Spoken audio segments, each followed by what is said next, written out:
Hello and welcome to the Eye on the U podcast, the Miami Herald's Miami Hurricanes podcast. I'm David Wilson. I'm joined, as always, on the other line by Susan Miller-Degnan, our Hurricanes beat writer here at the Herald. Susan, it's a Miami football season again. I think that's the only way I can put it after what happened last weekend. Yeah, I don't know. I've never seen one of those. I've never seen it. But I still can't believe it. I grew up hearing about the miracle in the Meadowlands. And I thought everyone learned their lesson from that one, where the Giants famously did not take a knee, and Herm Edwards, I think, either forced or recovered the fumble for the Eagles, and the Eagles go on to win the game.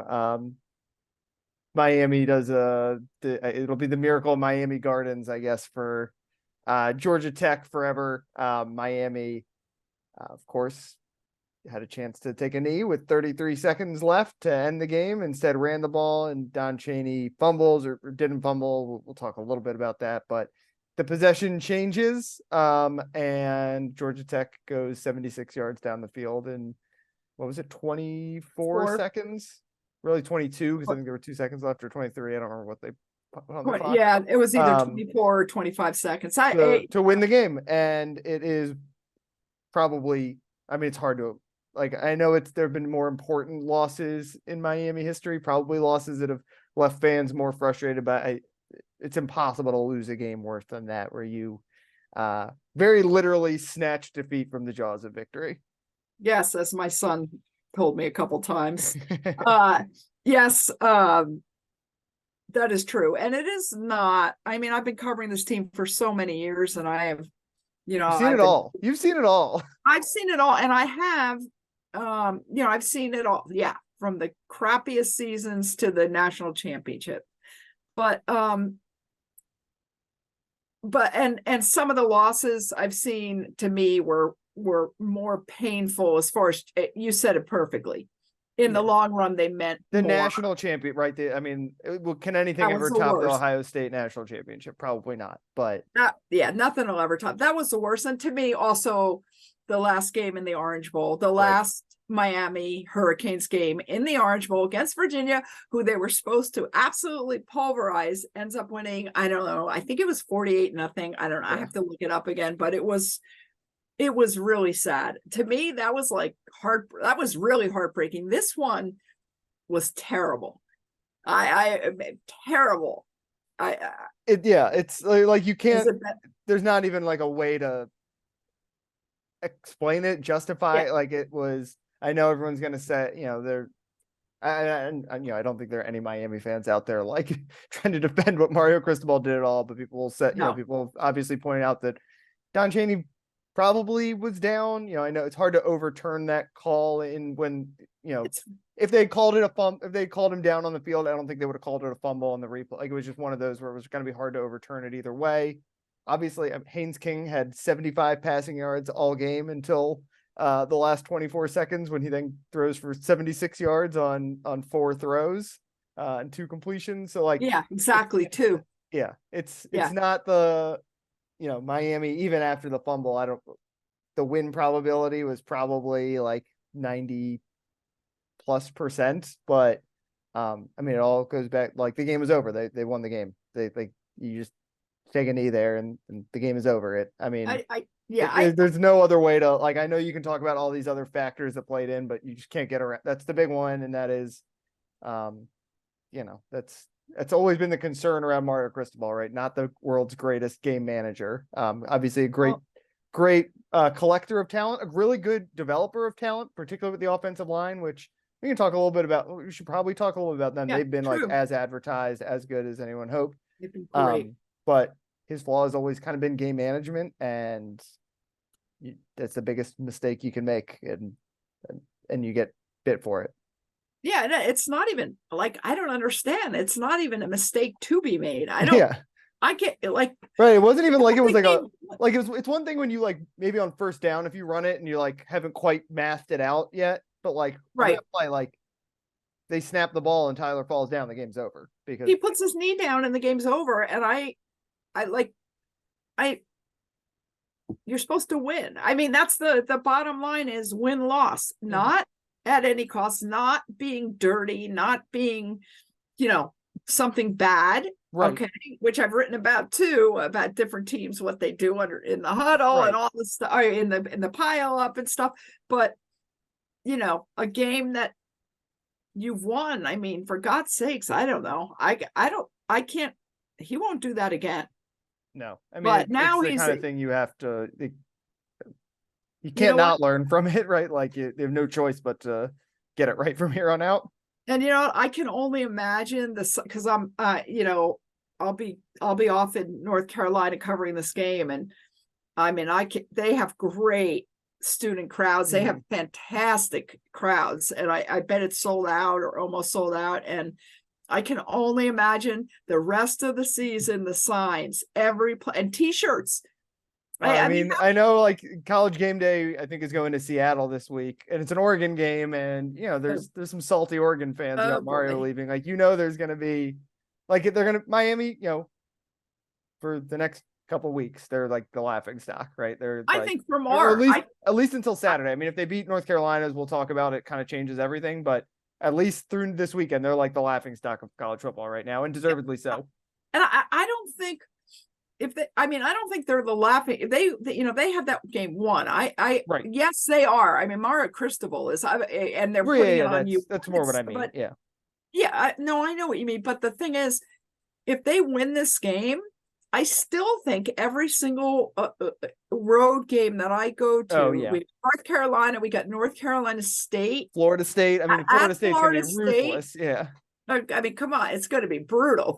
I don't care if they win every game after this. People are going to they're going to be selling t-shirts and whatever, and they'll just have to, put up with it and just keep winning. Keep winning. That cures all ills. Yeah. And I went on with friend of the show, Larry Bluestein, on his radio show last night, and we were talking about the shame of the whole thing is that Miami had been playing so well, and like the worm had turned, right, for Mario Cristobal. Like, coming out of last year, I think most people were still like kind of preaching patience with Mario, but he needed to show results this year, and through a month he was doing it. Miami, I mean, they weren't just 4-0; they were kind of kicking the crap out of everybody, including Texas A&M, a game that was not as close as the final score indicated. And then they turn around and, it's one, I think last week we talked about the coming off a bye, Georgia Tech changes its defensive coordinator. We weren't going to be surprised if it was like a little shaky, slow start for Miami. Obviously it turned into a shaky, full performance. Right. But, if they had survived and advanced and escaped and been 5-0 and 15 in the country or whatever, and maybe College Game Day is going to Chapel Hill this weekend, and, right, it would be so different. Yeah. And, they would be, the vibes would be great. It doesn't matter that was an ugly game. Good teams win ugly sometimes. Like even what Georgia like squeaked one out against Auburn a couple of weeks ago. Like, I agree. But the problem with Miami, and obviously, again, it all goes to the decision there and the mistake on Mario Cristobal's part, but they missed a lot of chances to put that game away, whether it was the stuff that happened after the fumble itself. And also, when James Williams got that interception brought down to the 20-yard line, like that should have been the game. You got to punch it in there. You got to finish the game. And I think that if they'd scored there, would have put them up. If they'd scored a touchdown there, I think it would have put them up 2 scores. And they just missed a lot of chances throughout the game. And then obviously, made again, the all-time mistake, to end it. Yeah. And it's not even it's the coaches, that's what makes me sad. Right. For the players who had a kind of a bad game and still fought back to asterisk, lose, win, whatever you want to call it. So, I know everybody, all the fans are saying, "Oh, put it behind us. That's enough. That's enough." Well, I already wrote my preview, and how can you not talk about last game? You have to, because that's affects everything now. Yeah. Are they going to rebound? Are they going to get over that hangover? Is there a hangover? Every every time, David, I've been through this in past years, and you have too. Mm-hmm. When, I mean, players always say they're over it, they're looking forward. Yeah. What else are they going to say? I mean, they really believe that, but then a lot of times it's not true. A lot of times one thing goes wrong and boom, they spiral. Yeah. So that's what I'm kind of looking to see. I think that's what everybody's looking to see. Yeah. I mean, that has been the story of Miami football for a long time. Certainly as long as I've been in Miami. I mean, my first year down in South Florida was the year they went to the ACC championship. And of course they were 10-0, and then you lose once, right. and they finished with 3 straight really ugly losses. And yep. Go to the Orange Bowl and lose. Yeah, exactly. And Wisconsin. then, you know, the year when they lost to FIU, what that game meant that year, they were 5-4 or something, and not a great season, but they lose to FIU, and then they ended up losing to Louisiana Tech. Like, it always spirals, and I know it's different coaching staff, but it's not like this coaching staff has earned the benefit of the doubt in terms of like getting their team to persevere through adversity. They haven't had a lot of chances to. Again, there were so many injuries last year.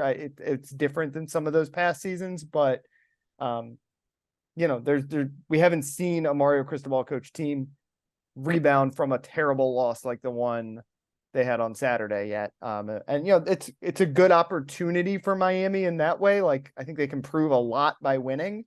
Like you said, I think a lot of people are going to make fun of Miami indefinitely, no matter what they do the rest of the year. But at least for the coaching staff and the players, like, this is a chance to, like, internally, I think, change the narrative a little bit, change the expectations going forward. But like, as of right now, it's you know, like you said, they're saying all the right things, but it's, you know, it's really hard to put that kind of thing past you, and especially when you didn't, you know, the tenor of this season shifted so dramatically, where it was all sunshine and rainbows going into the bye week, and now it's, again, like we said, maybe the worst loss this program's ever had. No, it's not the worst loss program's ever had. Okay, I just want to make that clear. But the most embarrassing loss they've ever had, probably. Oh yeah, that or the Orange Bowl, I guess, losing the Orange Bowl. That was really embarrassing. Yeah. Oh God, the way they were strutting and, you know, acting like they were all that. I've seen some embarrassing. I'm trying to have some embarrassing losses, man. Yeah. On the road or whatever, but and at home. But yeah, one thing I thought of is that Tyler Van Dyke, was it in 2021? Was it when he came on his first year? Yeah. Was it North Carolina State, the game that they were kind of taunting him, not badly, but the players were going up to him, yes. And that's when all of a sudden, then they were going up to him on the field and kind of saying stuff to him about the yes. team. Tyler seems to respond pretty well to that stuff. It's weirdly actually the one season that did not totally spiral out of control was that first Tyler year, where it could have, you know, they opened the year to get killed by Alabama. Derek King gets hurt. Right. What were they? They were like 2-2, I think, when Tyler took over, and then they won 5 in a row.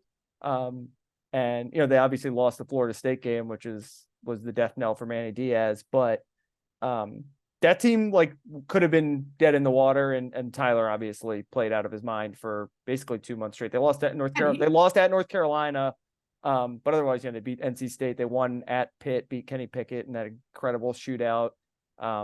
They strung together some good wins when the season looked like it was maybe gonna fall apart. Like Manny Diaz, we were kind of like Manny Diaz's one loss away from getting fired for 2 months, because they just all of a sudden they went on a winning streak right when it seemed like his job was on the line. And but it was Tyler who really responded. Yeah, it was Tyler. Yes. So I think I mean I don't know. Let's see what happens. I have faith in Tyler. I do. I just, history has shown that the program sometimes is screwed up, but this is a different team, and different coaches, very, you know, different players, a lot of guys who have, you know, they went out and got a lot of guys who came from successful programs, whether it's Alabama or Oklahoma, or, you know, a lot of important guys from winning programs, UCF, right? I mean, like a lot of veteran, it's an older team, a more experienced team. And yeah, it's going to be on Tyler. I think the one thing about you can definitely say about Tyler is he doesn't seem to get rattled. I think, obviously he threw 3 picks and he's had a couple, against Middle Tennessee, but it's not like he was doesn't seem rushed in the pocket. The offensive line obviously helps that a lot, but Amazing. Yeah. I think he is like that even keeled, steady quarterback that you look for. I think, is he always super accurate? No. Does he try to take some too many risks sometimes? Probably, but I don't think he's gonna well, all of a sudden get happy feet and start rushing throws and all that kind of stuff. Well, I think the receivers, and we both noticed this, there was a definite difference last game. I mean, I don't know if it was Georgia Tech or whatever, but it was a lot of Xavier Restrepo, obviously. But the receivers didn't get open. Mm-hmm. He had talked about, Tyler talked about throwing in tight pocket and tight situations where everybody was bunched up and it was really dangerous, but they didn't seem to be getting open a lot, at least in the clutch points of the game. Mm-hmm. So they have to do a better job of that. It's hard to believe that Georgia Tech's defense, well, I don't know what was going on there, but North Carolina is not known for its defense, but it's much better this year. Its defense is much better. So we'll see what happens. By the way, it might be raining that game. Mm-hmm. I think I just checked again, or it might not, but it's going to be nice weather. I think 60s, but it's rained a lot for UM. Yeah. Hasn't it? Like every game. Yeah, pretty much. Yeah. Well, yeah, it's okay. South Florida in September, right? So it kind of rains all the time. I mean, a lot of that game was played in the rain on Saturday. So right. I mean, the good thing about Miami is they can win in multiple ways, right? They can run the ball. Their defense has been good. I know they gave up 76 yards in 2 plays to lose that game, but of all the people to blame, the defense is kind of the one I blame the least. It's an impossible situation for them. They're getting ready to walk into the locker room and all of a sudden terrible, thrown out back on the field. They were really doing a good job shutting down Georgia Tech. They had a lot Georgia Tech's points. A lot of those coming because of short fields and stuff like that off of all the turnovers. So they if you just erase that fumble, I would feel really good about Miami's chances to win this game on Saturday. The way that we saw them play the first 4 games, I know they didn't play well Saturday, no matter even throwing out the ending, but again, good teams win games like that at least once a year. I mean, it's not like North Carolina has been perfect, right? They struggled with App State a couple weeks back. Everybody struggles with everybody struggles, right? No one has looked good. No one has looked good this year. Period. So yeah, the whole question with Miami is how much should we be concerned about that fumble lingering? Because like I said, if you throw that out, this is, Miami would definitely be an underdog at North Carolina coming off not, kind of a not great performance, but right. It would feel very winnable, and maybe they'll come out and look great, and within a couple of seconds we'll know, okay, they can win this game, but it could also, like we said, just be ugly. Like if they don't get up for it after that, then it's gonna be a long day for them. Yeah, I mean, I'd be a little, I would be a little worried if I were a Miami, a big Miami fan. I would be worried a little. Yeah, and again, that's because of what we've seen in the past. It's not necessarily because of the way, not because of anything on the field, right? I mean, it's because of the stuff outside, the mental component of it. And that's just, we're basing that on history. It's impossible. You can't predict college kids' mental states at any point. And after a game like that, you can only make assumptions. And I think it's a fair assumption to think they're going to be what the hell just happened, and shell shocked a little bit. And, right. A couple of mistakes. I guess that's really what it's going to be. What happens when they make the first mistake on Saturday? If Tyler throws a pick on the first drive, is it just going to totally fall apart? And that feels very reasonable to imagine. didn't put this in my story. Maybe UNC, it's a really interesting. Like, so Miami was a 21 point favorite over Georgia Tech. And UNC is only a 3-point favorite at home against Miami, which is really, I don't know. It's kind of interesting to me because usually, well, I guess they weren't right last game. But it's looks close as far as the point spread goes, but yeah, like I said, like if you throw out last week, these teams are even, right? They would both. What's North Carolina ranked right now? 12. Well, Miami, like I said, if they win 25th. that game on Saturday, they're probably 15 or something. Like if the craziest ending and one of the craziest ending in college football history doesn't happen, like these teams are ranked pretty close to each other. Miami's like numbers, like a lot of the computer metrics really like Miami. I know especially going into last week, and I think even coming out, I mean, their run defense is number 1 in the country. I know North Carolina is a passing team, but run defense is number 1 in the country. The offensive line has like lived up to the hype as probably the best offensive line in the country. Right. Tyler, even with that bad performance on Saturday, is way up there in a lot of the statistical categories. Like there's a lot to like about Miami if you just throw out the stupidest ending in Miami history. Yeah. Well, let's hope and that's the shame of the whole thing, right? Is they were playing so well and it taints everything.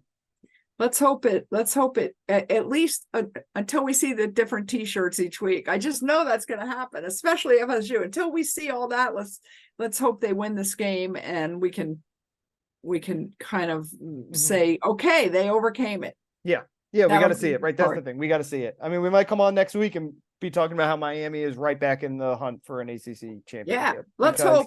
Because they really, like, as stupid as that ending was, and as terrible and awful a moment as that's going to be, and taint so much of what Mario Cristobal is trying to build, although of course he gets like a top 60 commit the next day, the ultimate Mario Cristobal experience.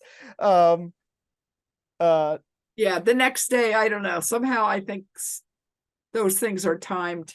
Yeah, I think definitely a little bit. But no matter how bad it was on Saturday, if Miami wins this Saturday, they're in full. I mean, right now they're in full control of their destiny in the ACC, right? They've got one loss, but they play North Carolina this weekend, Florida State, obviously, who is the overwhelming favorite in the league now, and they play Louisville still too, right? Louisville's who now is up to number 14, I think, in the country, and kind of looks like the number 3 team in the ACC. So they're undefeated. Miami controls its own destiny, because if you beat all 3 of those teams, unless you think Georgia Tech's also going to run the table, then oh my God, I think you pretty much. I guess Duke is still undefeated in the conference too. So they're the other team. By the way, that would be the ultimate terrible thing. The ultimate. What? Georgia Tech getting hot and winning the ACC. That would be, to me, that would be the ultimate. Oh my God. OMG. Yeah. And again, so like, is Miami gonna run the table and win the league? Probably not. But am I gonna feel like they got no shot in any of those games if they play the way they did in the first 4 weeks of the season?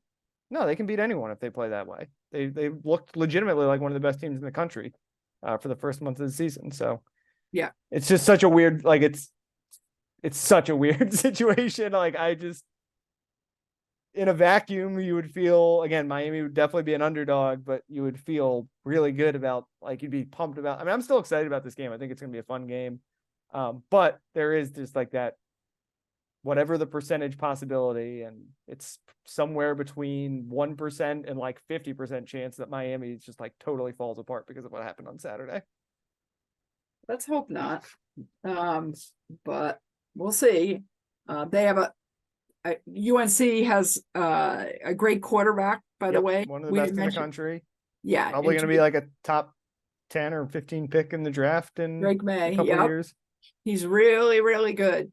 So when he had a good game again, although he did throw 2 picks last year against Miami, but he had a good game. That was a great game, the Miami North Carolina game last year. Miami's lost the last 4 games. to them.